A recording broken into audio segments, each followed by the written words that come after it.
ಶಾಲೆಗೆ ಮಕ್ಕಳನ್ನ ಕಳಿಸೋ ಪೋಷಕರಿಗೆ ಇದು ನಿಜಕ್ಕೂ ಕೂಡ ಶಾಕಿಂಗ್ ಸುದ್ದಿ. ಸ್ಕೂಲ್ ಬಸ್ನಲ್ಲಿ ಮಕ್ಕಳನ್ನ ಕಳಿಸೋ ಪೋಷಕರು ನೋಡಲೇಬೇಕು ಈ ಸುದ್ದಿಯನ್ನ. ಡೀಸೆಲ್ ದರ ಏರಿಕೆ ಬೆನ್ನಲ್ಲೇ ಪೋಷಕರಿಗೆ ಮತ್ತೊಂದು ಬರೆ. ಖಾಸಗಿ ಬಸ್ನ ಟಿಕೆಟ್ ದರ ಆಯಿತು, ಈಗ ಸ್ಕೂಲ್ ಬಸ್ ರೇಟ್ ಕೂಡ ಹೆಚ್ಚಳ ಆಗುತ್ತೆ. ಪೋಷಕರಿಗೆ ಶಾಕ್ ನೀಡ್ತಾ ಇದೆ ಶಾಲಾ ವಾಹನ ಮಾಲೀಕರ ಸಂಘ. ಶೇಕಡ 10% ದರ ಏರಿಕೆ ಮಾಡೋದಕ್ಕೆ ಖಾಸಗಿ ಶಾಲಾ ವಾಹನ ಮಾಲೀಕರ ಸಂಘ ಪ್ಲಾನ್ ಮಾಡ್ಕೊಂಡಿದೆ.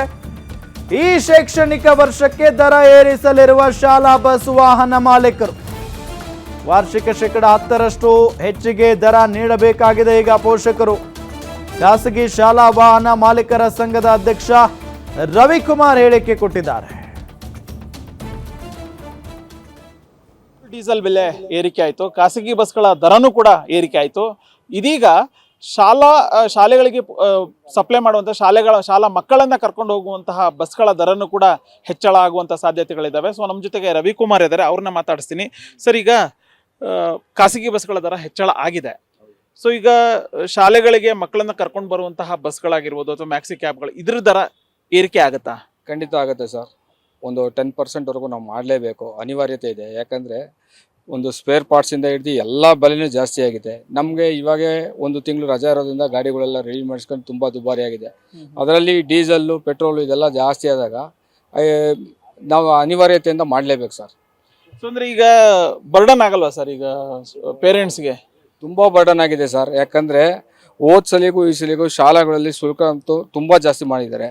ನಮಗೂ ಪೇರೆಂಟ್ಸ್ಗಳ ಜೊತೆ ನಾವು ಡೈರೆಕ್ಟಾಗಿ ಲಿಂಕ್ ಇರೋದ್ರಿಂದ ಅದ್ರ ಬಗ್ಗೆ ನಾವು ಮಾತಾಡ್ತಾ ಇರ್ತೀವಿ ಪೇರೆಂಟ್ಸ್ಗಳ ಜೊತೆಗೆ. ನಮಗೂ ಮಾಡಬೇಕಾಗಿರೋದು ಅನಿವಾರ್ಯತೆ ಇಲ್ಲ. ಆದರೆ ಈಗ ನೀವೇ ಹೇಳಿದ್ರಿ, ಒಂದ್ ಕಡೆ ಶಾಲೆಗಳಲ್ಲಿ ಫೀಸನ್ನು ಹೆಚ್ಚಳ ಮಾಡಿದ್ದಾರೆ, ಅಗತ್ಯ ವಸ್ತುಗಳ ಬೆಲೆ ಎಲ್ಲದೂ ಕೂಡ ಜಾಸ್ತಿ ಆಗಿದೆ.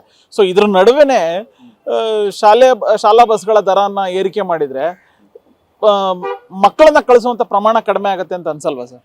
ಸರ್, ಮಕ್ಕಳ ಪ್ರಮಾಣ ಕಮ್ಮಿ ಆಗ್ಬೋದು ಸರ್. ಆದರೆ ಡ್ರೈವಿಂಗ್ ಸುಮ್ಮನೆ ಕೆಲಸ ಮಾಡೋಕ್ಕಾಗಲ್ಲ.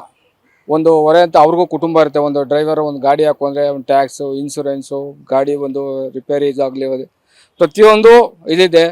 ಸರ್ಕಾರ ಇವಾಗ ಒಂದು 3 ರೂಪಾಯಿ ಮಾಡಿದ್ದಾರೆ, ಜೂನಲ್ಲಿ ಮತ್ತೆ ಮಾಡ್ತೀನಿ ಅಂತ ಹೇಳ್ತಾರೆ. ಅವಾಗ ಮಾಡಿದ್ರೆ ಇವಾಗ ಮಾಡಿದ್ರೆ ನಾವು ಇವಾಗೇ ರೇಟ್ ಜಾಸ್ತಿ ಮಾಡ್ಕೊಬೇಕು, ಒಂದು 10% ಮಾಡ್ಕೊಬೇಕು. ಮತ್ತೆ ಜೂನಲ್ಲಿ ಹೋಗ್ಬಿಡ್ತೇನೆ ತಿರ್ಗಾ ಮಾಡಿದ್ದಾರೆ ಮತ್ತೆ ಮಾಡಿ ಅಂತ ಕೇಳೋಕ್ಕಾಗಲ್ಲ. ಒಂದು ಸಲ ಏನಿದೆ ನಾವು ಮಾಡ್ಕೊಬೇಕು. ಅವತ್ತು ಸರ್ಕಾರದವರು 3 ರೂಪಾಯಿ ಜಾಸ್ತಿ ಮಾಡ್ತಾರೋ 6 ರೂಪಾಯಿ ಜಾಸ್ತಿ ಮಾಡ್ತಾರೋ ಜೂನಲ್ಲಿ ಗೊತ್ತಿಲ್ಲ. ಅದೇನೇ ಮಾಡಿದ್ರು. ಈಗ ಖಾಸಗಿ ಶಾಲಾ ಬಸ್ಗಳ ದರವನ್ನು ಯಾವ ರೀತಿಯಾಗಿ ಫಿಕ್ಸ್ ಮಾಡ್ತೀರಾ ಸರ್? ಅಂದ್ರೆ ಹೆಂಗೆ, ಕಿಲೋಮೀಟರ್ ಲೆಕ್ಕನ ಅಥವಾ ಹೆಂಗೆ? ಸರ್, ಕಿಲೋಮೀಟರ್ ಲೆಕ್ಕ ಮಾಡ್ತೀವಿ. ಕೆಲವೊಂದು ಡಿಸ್ಟೆನ್ಸಲ್ಲಿ ಒಂದು ಅಂದಾಜ್ ಮೇಲೆ ಹೋಗ್ತೀವಿ.